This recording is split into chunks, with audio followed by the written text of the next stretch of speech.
There is yet another way to construct an array. Quite often you need to create an array and fill it with initial values, so Java has it set up so you can do both in one statement.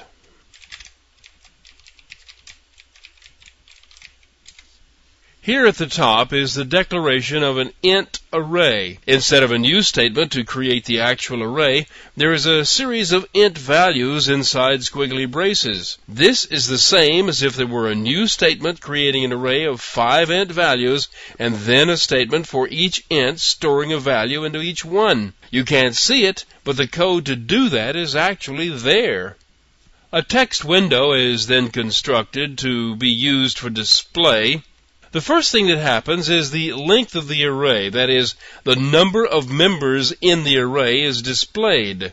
Now, every array object has a read-only value named length that contains the size of the array. The part method of text window is called to start a line on the output.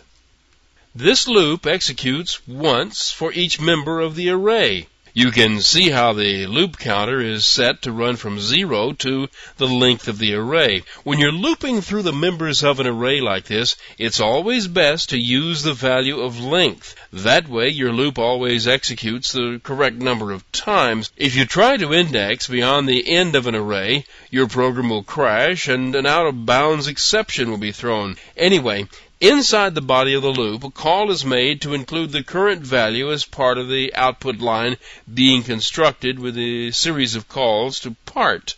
Once the line is constructed in the output, the call to the line method ends the current line.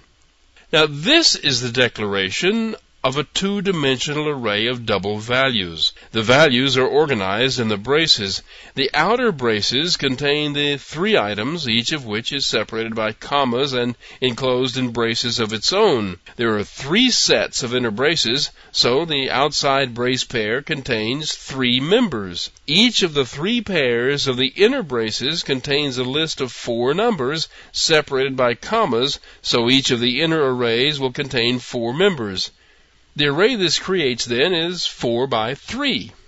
Here a blank line is inserted into the output.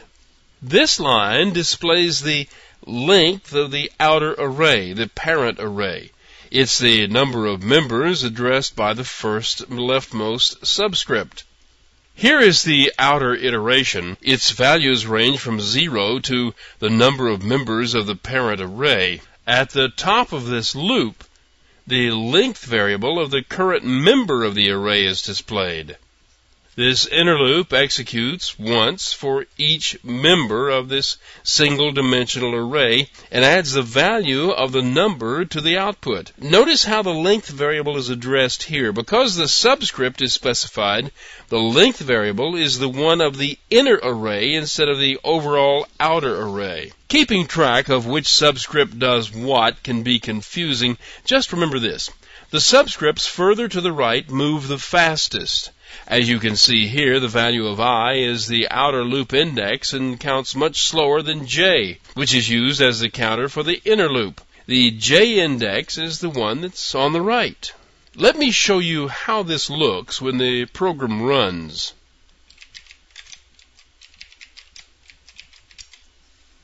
This window displays all the sizes and all the values held in the arrays. At the top, you can see that the one-dimensional array has 5 members, and you can see what their values are. The two-dimensional array contains 3 rows and 4 columns, and the lengths of each are determined and displayed. If you want, you can compare the values displayed here with the original code and see that the layout is the same. The values were chosen to help you see that layout. Now, don't slough this off. If you don't understand exactly how arrays are constructed, you need to do some experimenting. You need to understand everything that's in all 3 of these array movies, not just the way that you have decided to do things.